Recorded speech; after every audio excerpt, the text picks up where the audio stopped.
Hello students, ఇప్పుడు మనము major హిస్టోకాంపాక్టిబిలిటీ complex గురించి తెలుసుకుందాం. మేజర్ హిస్టోకాంపాక్టిబిలిటీ సంక్లిష్టం, దీనిని ఎంహెచ్సిగా చెప్పుకుంటాం. మేజర్ హిస్టోకాంపాక్టిబిలిటీ. సో అసంక్రమిత అనుక్రియల కోసం ముఖ్యంగా ఏదైతే అవయవ మార్పిడి, ప్రతిజనకాల కోసం మరియు సంపూర్వక వ్యవస్థలోని ప్రోటీన్ల కోసం బాధ్యత వహించేటటువంటి జన్యువుల సమూహాన్ని, అంటే ఇక్కడ అవయవ వ్యవస్థలోని ప్రోటీన్ల కోసం బాధ్యత వహించేటటువంటి జన్యువుల సమూహాన్ని ఏదైతే ఉందో మేజర్ హిస్టో కాంపాక్టిబిలిటీ సంక్లిష్టం ఎంహెచ్సిగా సంబోధిస్తాము. దీనిని ఎంహెచ్సిగా సూక్ష్మికంగా, అంటే ఎంహెచ్సి మేజర్ హిస్టో కాంపాక్టిబిలిటీ ఎంహెచ్సి సూక్ష్మంగా రాయడం జరుగుతుంది. ఎంహెచ్సి అనేది జన్యువులు లేదా ప్రోటీన్ల యొక్క సంక్లిష్టం అని చెప్తాం. ఎంహెచ్సి అనేది ఒక ప్రోటీన్ల యొక్క సంక్లిష్టం. దీనిని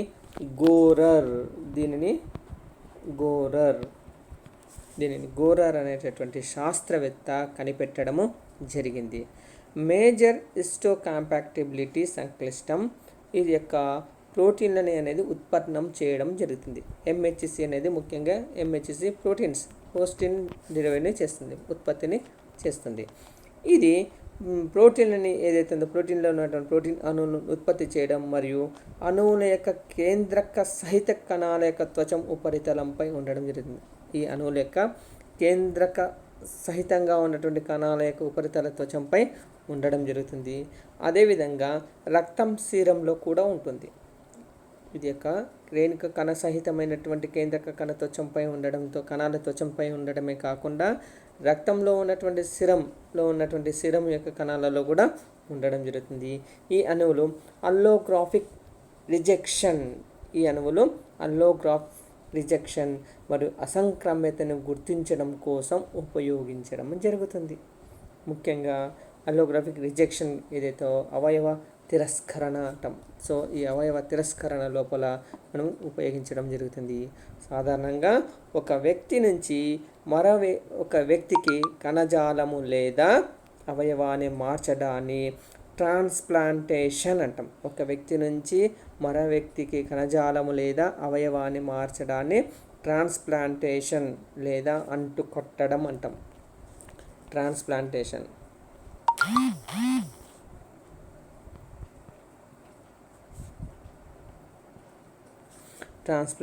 లేదా అంటుకట్టడం.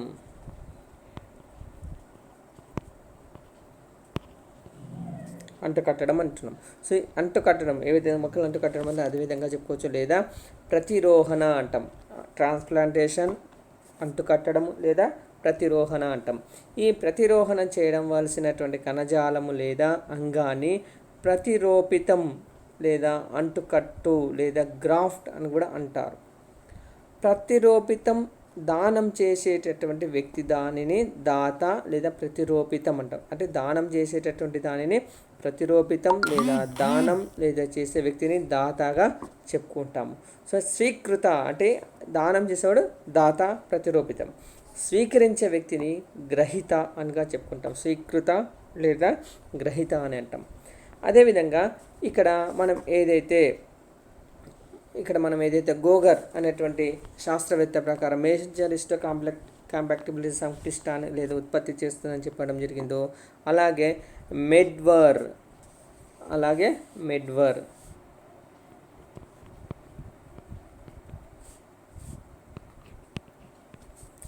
అనేటువంటి శాస్త్రవేత్త ప్రతిరోహణ అంటే దాత, అదే స్వీకృత. ప్రతిరోపితం అంటే దాత ఇచ్చేవాడు, ప్రతిరోహణ అంటే స్వీకరించేవాడు. ఇది ప్రతిరోహణ లేదా అంటుకట్టడం అనేది ఏదైతే ఉందో సంక్రమణ వ్యవస్థ ఆధారితమని నిరూపించడం జరిగింది.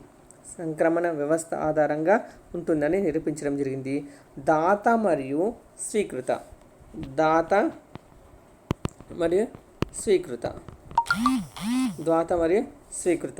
ఈ దాత స్వీకృత ఏదైతే ఉందో స్వీకృత లేదా గ్రహీత లేక జన్యు రూపం మరియు దృశ్య రూపం సమానంగా ఉన్నట్లయితే ప్రతిరోపితం యొక్క సజీవంగా ఉంటుందండి. ఎవరైతే దాతది స్వీకరించే వారి యొక్క జన్యురూపం ఒకే రకంగా ఉన్నట్లయితే ప్రతిరూపితం ఏదైతే ఉందో అంటే ప్రతిరూపితం అంటే తీసుకునేటటువంటి కణజాలం లేదా అవయవం అనేది సజీవంగా ఉంటుంది అనేది నిరూపించడం జరిగింది. కానీ దాత మరియు గ్రహీతల యొక్క జన్యురూపం లేదా దృశ్య రూపం వేరుగా ఉన్నట్లయితే అది ప్రతిరూపితం. ఇక్కడ రూపితం అంటే రిసీవింగ్, రూపితం అంటే స్వీకరించడం, ప్రతిరూపితం అంటే తిరస్కరించడం. సో ఇక్కడ ప్రతిరూపితం అనేది జరుగుతుంది. ప్రతిరూపితం జరిగి ఏదైతే ఉందో చనిపోవడం, ఇచ్చినటువంటి ఏదైతే ఉందో చనిపోవడం లేదా అంటూ తిరస్కరణ లేదా రిజెక్షన్ అని చెప్పుకుంటాము. రిజెక్షన్ అనేది జరుగుతుంది. సో ఎప్పుడైతే ప్రతిరూపితం ఏదైతే దాతది స్వీకృతది ఏదైతే ఉందో జన్యు క్రమము లేదా దృశ్య రూపము అనేది సమానంగా ఉండాలి. సమానంగా ఉన్నప్పుడు మాత్రమే దాత నుంచి గ్రహించినటువంటి ఏదైతే రూపితం ఏదైతే ఉందో సజీవంగా ఉంటుంది లేదా ప్రతిరూపితం జరగడం జరుగుతుంది లేదా తిరస్కరణ జరగడం జరుగుతుంది. అంటూ తిరస్కరణ లేదా గ్రాఫ్ట్ రిజెక్షన్ అనేది అంటాము. సో ఈ గ్రాఫ్ట్ రిజెక్షన్ అనేది జరుగుతుంది. సో ఈ తిరస్కరణ కావడం కారణం ముఖ్యంగా ఏదైతే ఉందో అసంక్రమిత చర్యలు జరగడం అని చెప్తున్నాము. సో అంటూ తిరస్కరణకు కారణమైనటువంటి ప్రతిజనకాలను ట్రాన్స్ప్లాంటేషన్ ప్రతిజనకాలు అంటాం. ట్రాన్స్ప్లాంటేషన్ ప్రతిజనకాలు అంటాం.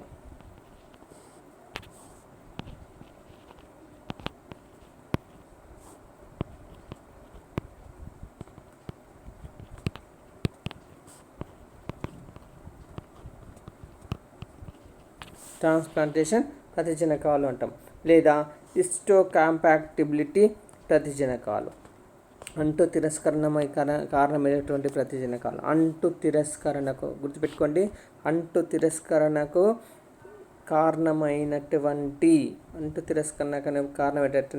ప్రతిజనకాలను యాంటీజెన్ ప్రతిజనకాలను ట్రాన్స్ప్లాంటేషన్ ప్రతిజనకాలు లేదా హిస్టోకాంపాక్టిబిలిటీ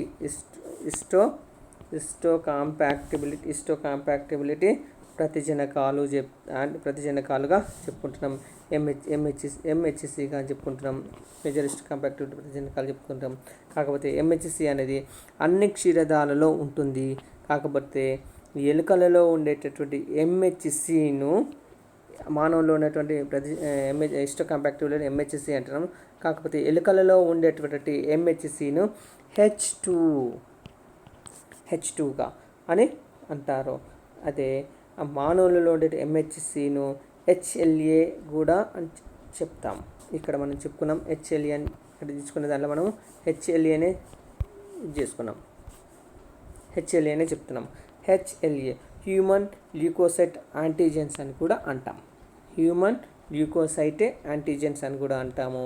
ఈ హ్యూమన్ ల్యూకోసైట్ యాంటీజెన్స్ ఏదైతే ఉందో మనము మేజర్గా చూసినట్టయితే హిస్టోకాంపాక్టిబిలిటీ అణువులు లేదా ఎంహెచ్సి అణువుల యొక్క నియామకము లేదా ప్రతిజనకాలు అనేది మేజర్ హిస్టోకాంపాక్టివ్ జన్యువుల యొక్క ఉత్పత్తి అనే అణువులు ఏవైతుందో ప్రతిజనకాలు లేదా అణువులు అని అంటాము. ఈ అణువులు హిస్టోకాంపాక్టిబిలిటీ అణువులు ముఖ్యంగా 4 రకాలుగా అసంక్రామిక అనుక్రియల కోసము లేదా అవయవ మార్పిడి ప్రతిజనకాల కోసము మరియు సంపూర్వక వ్యవస్థలోనే ఉన్నటువంటి ప్రోటీన్ల కోసం బాధ్యత వహించేటటువంటి జన్యువుల సమూహాన్ని మేజర్ హిస్టోకాంపాక్టిబిలిటీ సంక్లిష్టం అని అంటున్నాము. సో ఈ హిస్టోకాంపాక్టిబిలిటీ సంక్లిష్టంలోనే ఉన్నటువంటి అణువులు లేదా ఎంహెచ్సి ప్రతిజనకాలుగా చెప్పుకుంటున్నాము. ఈ ఎంహెచ్సి ప్రతిజనకాలు ఏవైతే ఉన్నాయో మనం 4 రకాలుగా ఉంటాయని చెప్తాము. వాటిని ముఖ్యంగా ఒకటి క్లాస్ 1 అని అంటాము, క్లాస్ 1 ఎంహెచ్సి అణువులని. రెండవది క్లాస్ 2 ఎంహెచ్సి అణువులని.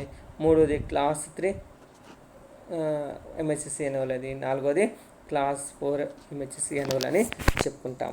సో ఈ విధంగా 4 క్లాసులుగా విభజించబడినటువంటి అణువులుగా ఏది మేజర్ హిస్టోకాంపాక్టిబిలిటీ అణువులు ఉంటాయి. ఇందులో మనం కనుక చూసినట్లయితే చర్చించుకున్నట్లయితే క్లాస్ 1 ఎంహెచ్సి అణువులు క్లాస్ 1కి చెందినటువంటి ఇక్కడ చెప్తున్నాం క్లాస్ 1కి చెందినటువంటి ఎంహెచ్సి అణువులు అంటున్నాము. ఈ క్లాస్ 1 ఎంహెచ్సి అణువులు కేంద్రక సహిత కణాల త్వచ ఉపరితలంపై ఇదండి ఒకసారి క్లాస్ 1కి చెందినటువంటి అణువులు ఏవైతే ఉన్నాయో, క్లాస్ 1కి చెందినటువంటి మేజర్ హిస్టోకాంపాక్టిబిలిటీ అణువులు ఏవైతే ఉన్నాయో, కేంద్రక సహిత కణము తీసుకుంటున్నాము. కణంలో కేంద్రకం ఉంది. కేంద్రక కణ సహిత కణముల యొక్క ఉపరితలముపై, అంటే ఇక్కడ ఉపరితలంపై లింఫోసైట్లు, దీనినే టీసీ లింఫోసైట్ కణజాలాలు అంటాం. సో రక్త ఫలకికలపై ఉంటాయి.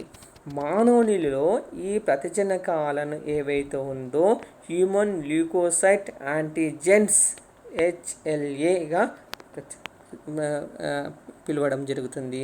ఈ ప్రతిజనకాలు అంటు తిరస్కరణ గ్రాఫ్ట్ ఏదైతే ఉందో, అంటు తిరస్కరణ అవయవాలు ఏదైతే ఉందో యాక్సెప్ట్ చేయాలా, రిజెక్ట్ చేయాలి. ఇందాకనే చెప్పుకున్నాము, ఒకే జన్యు రూపం కలిగినటువంటి వాటిలో అంటు ఏదైతే ఉందో స్వీకృతగా జరుగుతుంది, లేదా అంటూ తిరస్కరణ అనేది జరుగుతుంది అని చెప్పుకుంటున్నాం. సో ఇవి క్లాస్ 1కి చెందినటువంటి అణువులు ఏదైతే ఉందో కేంద్రకం కలిగినటువంటి లేదా కణుపు కలిగినటువంటి కణము యొక్క ఉపరితలంపై ఉంటూ అంటూ తిరస్కరణకు లేదా గ్రాఫ్ట్ రిజెక్షన్లో ముఖ్య పాత్ర వహిస్తాయి.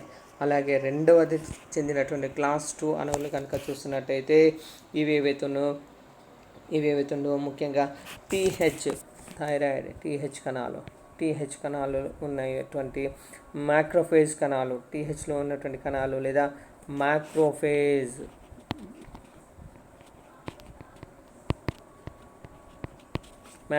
కణాలు మరియు బి కణాలు మ్యాక్రోఫేజ్ కణాలు, బి కణాలు ప్రతిజనక సమర్పణ కణాల యొక్క ఉపరితలాలపై ఉండడము జరుగుతుంది. ఈ ప్రతిజనకాలలో ఉన్నటువంటి అసంక్రామిక అనుక్రియలను నియంత్రించడం లోపల, ఈ యొక్క కణాలపై ఉన్నటువంటి ప్రతిజనకాల అసంక్రామిక అనుక్రియలను నియంత్రించడం లోపల, కణాల యొక్క క్రియలను ఏదైతే ఉందో నియంత్రించడంలో ఈ ముఖ్య పాత్ర వహిస్తుంది. ఇది క్లాస్ 2కి చెందినటువంటి MHC మేజర్ హిస్టోకాంపాక్టిబిలిటీకి చెందినటువంటి అణువులు. మూడో రకానికి చెందినటువంటి అణువులు కనుక మనం చూద్దాము. మూడో రకానికి చెందినటువంటి అణువులు దీనిని C2C4 మరియు బి రకానికి మొదలైనటువంటి సంపూరక అణువులు ఉంటాయి. C2C4 మరియు బి రకం మొదలైనటువంటి సంపూర్వక అణువులు అనేవి ఉండడము జరుగుతుంది.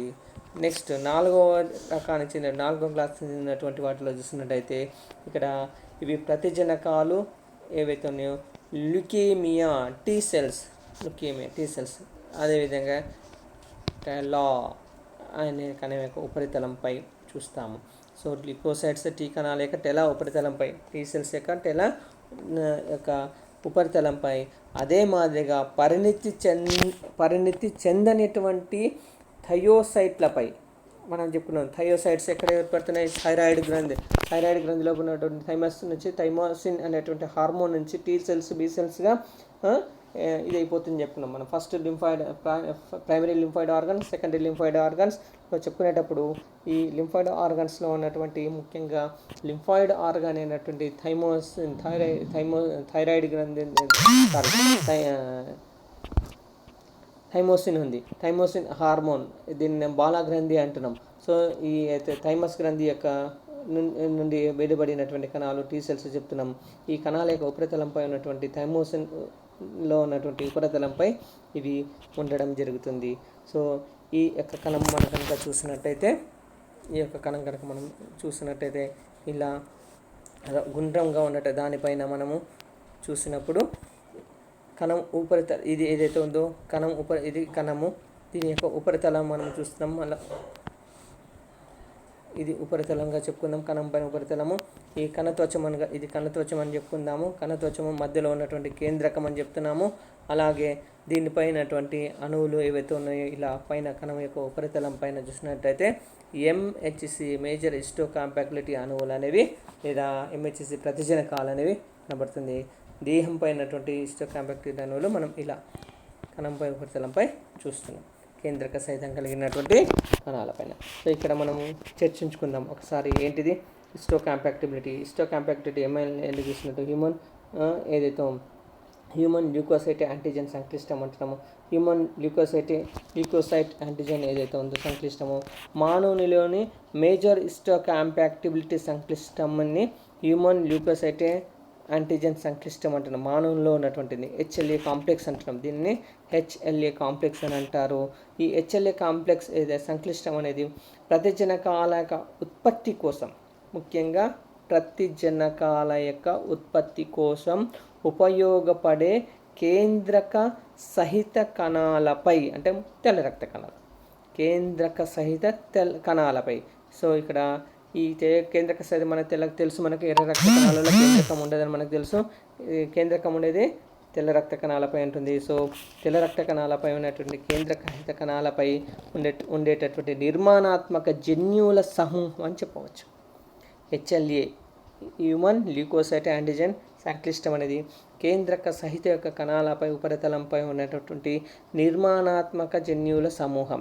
సో మానవునిలో హెచ్ఎల్ఏ సంక్లిష్టం కనుక చూసినట్టయితే 6వ క్రోమోజోమ్, మానవులో చూసినట్టయితే 6th క్రోమోజోమ్ పైన, 6వ క్రోమోజోమ్ పైన ఉండడం జరుగుతుంది. ఇది 6 స్థానాలను కూడా కలిగి ఉంటుంది. వీటిలోన ఈ 6 స్థానాలను మనం కనుక చూసినట్టయితే ఏ, బి, సి, డి, ఎస్గా చెప్పుకుంటాం. సార్ మరొకసారి అర్థం, ఇక్కడ ఈ 6 స్థానాలు మానవ యొక్క 6వ క్రోమోజోమ్ పైన 6 స్థానాలుగా ఉంటుంది. ఒకటి ఏ, బి, సి, డి, ఎస్ మరియు టెలా. ఇందాక చెప్పుకున్నాం టెలా అని 4th సంబంధించిన 4వ క్లాస్కి చెందినటువంటి ప్రతిజనక ల్యూకేమియాకి చెందినటువంటి కణాలు ఏవైతుందో టీ కణాల యొక్క టెలా ప్రాంతంలో ఉంటుందని చెప్పుకుంటాం. సో వీటిని ఏ, బి మరియు సి, డి, ఎస్ మరియు టెలా అనేటువంటి ప్రాంతంలో ఇస్తాము. సో ముఖ్యంగా ఈ యొక్క స్థానాలను మనం ఇక్కడ చూద్దాం. ఇక్కడ కనబడుతుంది హ్యూమన్ ల్యూకోసైట్ లోపల చూసినట్టయితే వీటి స్థానాలను, వీటిని ఇది ఏ ఉంది, బి ఉంది, ఏబిసి ఉంది, డి ఉంది, ఎస్ ఉంది, టెలా. ఈ 6వ క్రోమోజోమ్ పైన ఉన్నటువంటి ఈ 6 స్థానాలు మనం చూస్తున్నాం. అయితే ఇక్కడ డి స్థానం మనం చూసుకున్నట్టయితే ఈ 6 స్థానాల లోపల డి స్థానం ఉంది. ఈ డి స్థానాన్ని మరలా తిరిగి విభజించడం జరుగుతుంది. ఈ డి స్థానాన్ని మళ్ళీ తిరిగి విభజించడం జరిగింది. దీని డి స్థానాన్ని చూసినట్టయితే ఈ డి స్థానాన్ని డిఆర్ మరియు డిక్యూ మరియు డిపి, డి స్థానాన్ని డిఆర్, డిక్యూ, డిపిగా విభజించడం జరిగింది.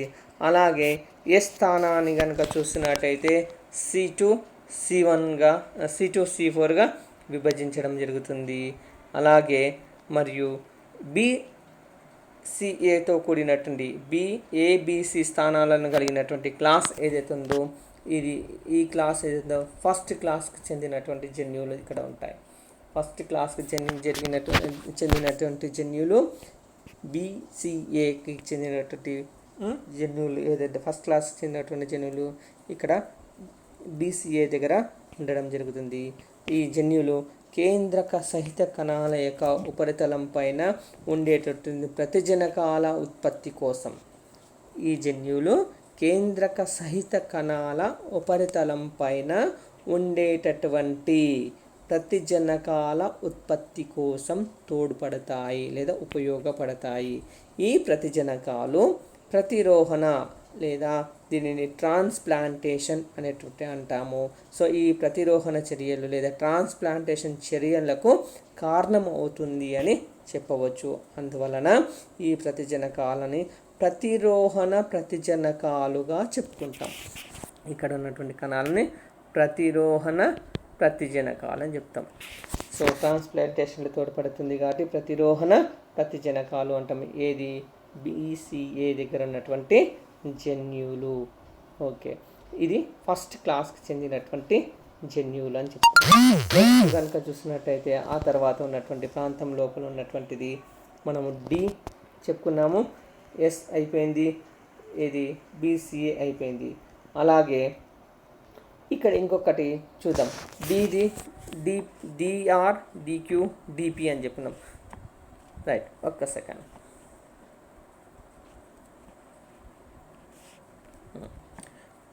ఏదైతే బీసీఏ ఉంది ఇది ఫస్ట్ క్లాస్కి చెందినటువంటిది, ఇది ఫస్ట్ క్లాస్కి చెందినటువంటిది. అలాగే ఇది డీకి చెందినటువంటి కదా, ఇది సెకండ్ క్లాస్కి చెందినటువంటిది. ఏబిసి అనేది ఫస్ట్ క్లాస్ చెందినటువంటిది, ఇది ఏదైతే ఉందో సెకండ్ క్లాస్కి చెందినటువంటి జన్యువులో ఉంటుంది. అలాగే ఎస్ ఏదైతే ఉందో థర్డ్ క్లాస్కి చెందినటువంటి జన్యువులు. ఇందాక ఏదైతే దీనిని 4 క్లాసులుగా విభజించడం జరిగింది అన్నాము కాబట్టి బీసీఏకి దగ్గర ఫస్ట్ క్లాస్కి చెందినటువంటి జన్యువులు, డి దగ్గర థర్డ్ క్లాస్ చెందినటువంటి సెకండ్ క్లాస్ చెందినటువంటి జన్యువులు, అలాగే ఎస్ క్లాస్ దగ్గర ఏదైతే ఉందో థర్డ్ క్లాస్కి చెందినటువంటి జన్యువులు, ఏదైతే టెలార్ దగ్గర ఇక్కడ ఫోర్త్ క్లాస్కి చెందినటువంటి జన్యువులు.